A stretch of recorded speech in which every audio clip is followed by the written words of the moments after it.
Hello বন্ধুরা, আসসালামু আলাইকুম। চলে এলাম আরেকটি রান্নার ভিডিও নিয়ে আপনাদের মাঝে শেয়ার করার জন্য। আজ চলে এলাম আমি পুঁই শাকের বিচি ভাজি করব, আর সেটা আপনাদের মাঝে শেয়ার করব। আমি গাছ থেকে টাটকা টাটকা পুঁই শাকের বিচি উঠিয়ে ছোট ছোট আকারে কেটে সুন্দর করে ধুয়ে নিয়েছি।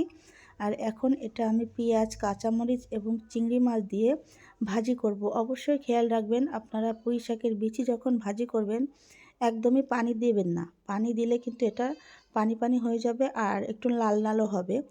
যাই হোক, আমি পানি ছাড়া ভাজি করেছি একেবারে শুকনো শুকনো করে। আর এটা একেবারে টাটকা টাটকা উঠিয়ে ভাজি করেছি। তো বন্ধুরা, খেতে যে কি টেস্টি হয়েছিল, যেটা আপনাদের কাছে বলে আমি বোঝাইতে পারবো না। যাই হোক, এই মরশুমে বাজারে অনেক পুঁই শাকের বিচি পাওয়া যায়। যারা যারা এখনও পুঁই শাকের বিচি খান নাই তারা অবশ্যই কিনে এইভাবে চিংড়ি মাছ দিয়ে ভাজি করে খেয়ে দেখবেন, খেতে কিন্তু সেই লেভেলের স্বাদ।